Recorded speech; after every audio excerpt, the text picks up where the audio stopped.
a PR option in Ontario, Canada that requires you to score only CLB level 4, 9 months of work experience, and that too in certain tier 4-5 categories. Hi everyone, my name is Shivani and I'm a licensed immigration consultant based in Waterloo, Ontario, and I'm also the founder of Zeste Immigration Services Incorporation. Today in this video, we'll be talking about one of the best programs in Ontario that also runs draw at quite a low number. So it's not really too hard to qualify for this program if you have 9 months of work experience at least in one of the selected tier 4-5 categories in the province of Ontario, you have a full-time permanent job offer, and then you score at least CLB level 4 in each ability in either English or French test. So without any further ado, let's get the video started. Before I begin this video, make sure that you subscribe to this channel if you haven't done it already, and also hit the bell icon so that you get notified every single time I post a new video.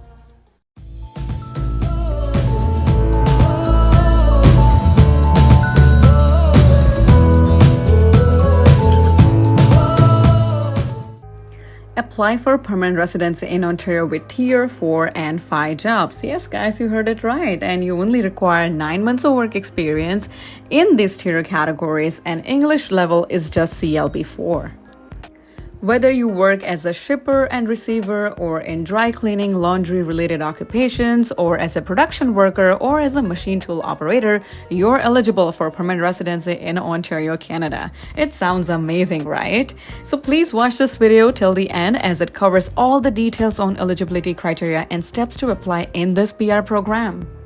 So this stream is officially named as Employer Job Offer In-Demand Skill Stream. It offers foreign workers with a job offer in specific in-demand tier 4-5 occupations the chance to apply for permanent residency in Ontario. This opportunity is available to foreign workers both inside and outside of Canada. To begin the process, you must first register in the Ontario PNP's Expression of Interest system and receive an invitation to apply. Only then you can proceed to apply online to be nominated by the Ontario government for permanent residence. Now let's analyze this program and start looking at the criteria and requirements step by step. To qualify under the Employer Job Offer In-Demand Skill Stream, your job offer in Ontario must meet specific requirements. It is crucial that your application is approved based on the job offer being effective either on the date you are nominated by the OINP, if you're already working for the employer in the approved position, or on the date you receive a work permit and start working in the approved position if you are not currently employed by the employer. This requires your employer to comply with the terms and conditions outlined in the job offer and to commence paying you the agreed upon wage once you're nominated and begin working. First requirement is a full-time permanent job offer. The job offer must be for a full-time position, which entails a minimum of 1,560, that means 1,560 hours per year, and at least 30 hours of paid work per week. It must also be a permanent position. That means there is no end date or specified end date to this position. This also means that indeterminate duration. Okay, any seasonal or contract-based jobs or positions are not eligible for this program. It is important to note that your job offer will be disqualified if it impacts the employment of anyone involved in a labor dispute. Now let's look at the eligible occupations. The offered position can be located anywhere in Ontario, inside or outside Greater Toronto Area, and must fall under one of the following occupations of the NOC tier categories 4 or 5. The list on your screen right now is for eligible occupations outside of Greater Toronto Area.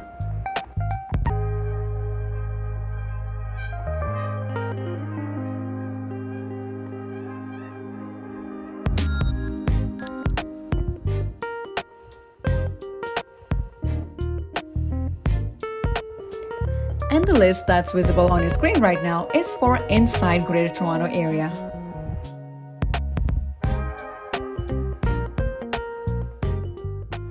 These occupations must align with the NOC tier categories 4 or 5 to be considered eligible for this stream. Next requirement is median wage level. The salary offered for this job must meet or exceed the median wage level for that specific occupation in the region of Ontario where you will be employed. To determine the median wage, visit the job bank website and search for the occupation title and NOC code. Filter by the location where you will work and refer to the listed median wage level. If the wage information for the employment region is unavailable on the wage report, the Ontario wage should be used as a reference. If you are currently employed in the position, the job offer wages must equal or surpass the wage level your employer currently pays you for that role, in addition to meeting or exceeding the median wage level. These wage requirements do not apply if there is a collective agreement, which is a written contract between the employer and a union in place that governs your wages. If you receive an annual salary, calculate your hourly wage by subtracting any bonuses or discretionary benefits from the annual salary, dividing the remaining amount by the number of weeks worked per year, usually 52 weeks, dividing this result by the number of hours worked per week. The program does not consider compensation from piecework, bonuses, commissions, vacation pay, or non-financial benefits as part of your base hourly wage for calculating work experience. Next requirement of the program is that the position offered to you should be urgently necessary to the employer's business. The job offered must be crucially needed for your employer's business operations. This requirement mandates that the position aligns with your employer's current business activities and is essential for sustaining or expanding ongoing business operations. Next requirement is work should be based in Ontario. The primary work you perform in the position offered must take place predominantly in the province of Ontario. Also, you or any family member may only hold or have held equity in your employer's business directly or indirectly if the equity was less than 10%. This equity must have been acquired as part of your compensation package as an employee. The total combined equity held by you or any of your family members must be less than 10%. Family members in this context include your spouse, common law partner, and children under the age of 22, including their children. Now let's look at applicant requirements. First is expression of interest and invitation to apply. You must have received an invitation to apply and submitted your application within the specified deadline. You must demonstrate that you possess the qualifications you claimed in your expression of interest registered with the OINP. Next is work experience requirement. You must have accumulated at least 9 months of paid full-time work experience or the equivalent part-time, which will be 18 months in Ontario, within the same in-demand occupation, same NOC code as specified in your job offer. This work experience must have been acquired within the 3 years preceding the date you submit your application, while you were legally residing or working in the province of Ontario. Just to remind you guys that under this program, the work experience does not need to be continuous. Cumulative work experience is acceptable. Now, cumulative means that the total work you have performed must add up to 9 months. It does not need to be continuous employment. Full-time work experience is defined as working in a job with at least 30 hours of paid work per week, totaling at least 1,200 hours of paid work per week over a consecutive 9-month period for this program. And if you look at part-time equivalent work experience, it can be demonstrated by working in job for at least 15 hours of paid work per week, totaling at least 1,200 hours of paid work over a consecutive 18-month period.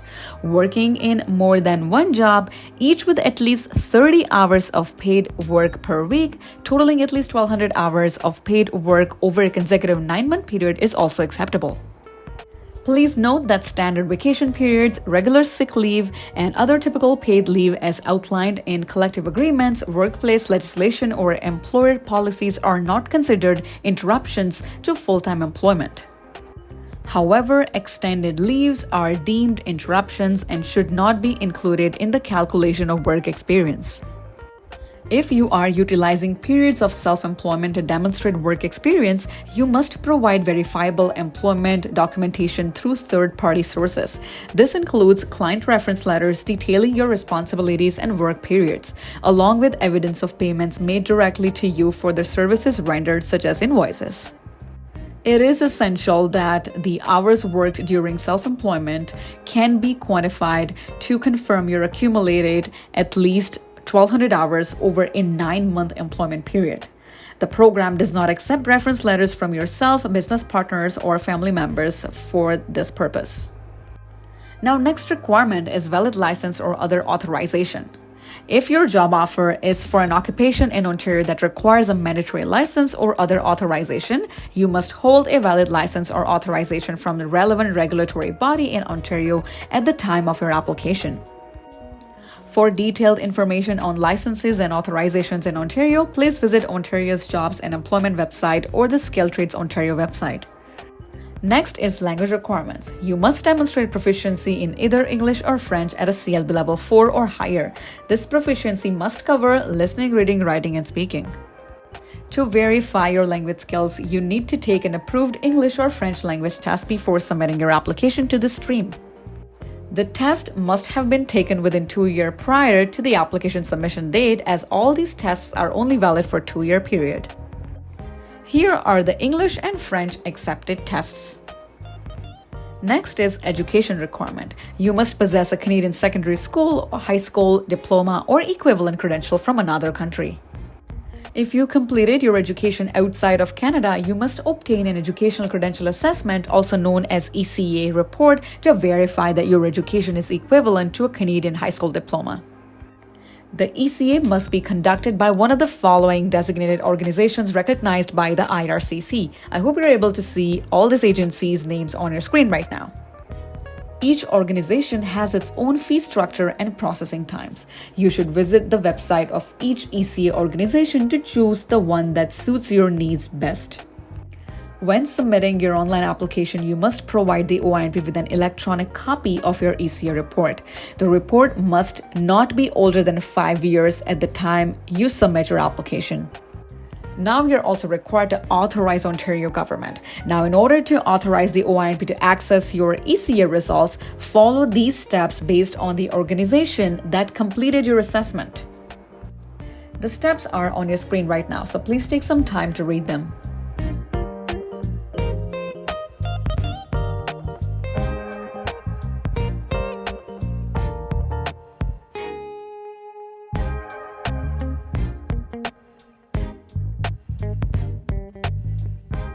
Next requirement is intention to live in Ontario. You must have a genuine intention to reside in Ontario once you obtain permanent resident status.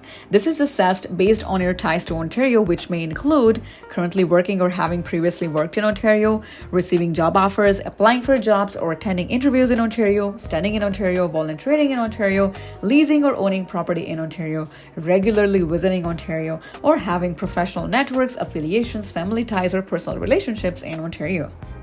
Next requirement is legal status in Canada if applicable. If you're applying from within Canada, you must have legal status at the time of application. This includes holding a valid visitor record, study permit, or work permit, and you must maintain this status until the time of your nomination. You may apply under the OINP if you are in maintained status, that means implied status, at the time of submitting your application. Maintained status or implied status means you have applied to renew or extend your temporary status document, which could be a visitor record, work permit, or study permit, with the IRCC before its expiry date. While your IRCC application is pending, you are permitted to remain in Canada and continue to work or study under the same conditions as your existing permit until a decision is made on your application. Now let's look at the employer requirements. Let's start with the general requirements. To qualify under the employer job offer in demand skill stream, your employer must have been actively in business for at least 3 years prior to submitting your application, maintain business premises in Ontario where you will be employed, have no outstanding orders against them under the Ontario Employment Standards Act 2000 or the Occupational Health and Safety Act, demonstrate that sufficient efforts were made to recruit a Canadian citizen or permanent resident before offering this position to you if you're currently residing outside of Canada or working outside of Ontario. Employers must show that reasonable efforts were made to hire a Canadian citizen or PR before extending the job offer to you unless you already possess a valid work permit to work in Ontario or the employer has obtained a positive LMIA for this position for you. If you already hold a valid work permit to work in Ontario, the employer does not need any additional positive LMIA. The OINP aims to assist employers facing challenges in filling positions due to skill shortages. Employers are expected to conduct a domestic recruitment independently or with the aid of recruitment agencies or specialists experienced in domestic talent acquisition. Recruitment efforts conducted by immigration representatives are not considered reasonable by the OINP. This is due to potential conflicts of interest, as a representative may benefit financially if domestic recruitment efforts are unsuccessful. Applications indicating recruitment by an immigration representative in this manner will be rejected. Now let's look at the revenue requirements. Your employer's business must meet specific revenue thresholds based on the most recently completed fiscal year used for tax or accounting purposes. Your employer must demonstrate that they generate a minimum of $1 million in total gross annual revenue if you will work or report to work at their location, which is in Greater Toronto Area, and a minimum of $500,000 in total gross annual revenue if you will work or report to work at a location which is outside of Greater Toronto Area. Again, just a quick reminder and a quick clarification that this is not your annual gross requirement. This is the employer's minimum total annual gross revenue requirement, okay, based on where they are located and where you'll be working, whether it's inside GTA or outside of the GTA. Now let's look at the full-time employee requirements. Your employer's obligations regarding full-time employees depend on your work location, either inside or outside of the Greater Toronto Area, and must be met at the time of application submission. If you will work at a location within the GTA, or if you will work at multiple locations but report to work at a GTA location, your employer must have at least 5 full-time employees who are Canadian citizen or PRs working or reporting to work at that specific location. If you will work at a location outside of the Greater Toronto Area, or if you will work at multiple locations but report to work outside of the Greater Toronto Area, your employer must have at least 3 full-time employees who are Canadian citizens or PRs working or reporting to work at that specific location where you are working. Definition of full-time employee? Well, a full-time employee is defined as someone who works a minimum of 30 hours per week. In cases where an employer has a mobile workforce, the minimum number of full-time employees required at the location where you will work or report to work may include both employees who physically work at that location and those who report to work or work there. Next is employer form requirements. Your employer must complete and sign an application of approval of an employment position, also known as employer form, to apply for approval of your employment position. If your application lacks the employer form, it will be returned as incomplete by the Ontario government. In such cases, you will need to register a new expression of interest and await another invitation to apply before submitting a new application. Your employer should provide you with the completed form so you can scan and upload it along with your application. During the assessment of your application, additional supportive documents may be required from your employer to verify the information provided in the employer form. Refer to employer checklist for a comprehensive list of potential documents that may be requested to your employer by the Ontario government. Now next is scoring factors. Once you register an expression of interest under this stream, you will be assigned points based on certain factors, such as your work experience, education, language proficiency, job location, annual wage, full-time employment, Canadian experience, valid job offer, etc. Now, if you're nominated under the employer job offer in-demand skill stream, here are the conditions and restrictions that apply to you. First is your intention to reside in Ontario. You must continue to demonstrate a reasonable intention to reside or live in Ontario. Second is employment requirement. If you are already employed by the employer at the time of nomination, you must continue in the approved employment position. If you are not yet employed by the employer at the time of nomination, you must apply for a work permit within 6 months and begin working in the approved position within 10 months from the date of nomination. If you are unable to start working within 10 months, you must inform the OINP promptly at this email address.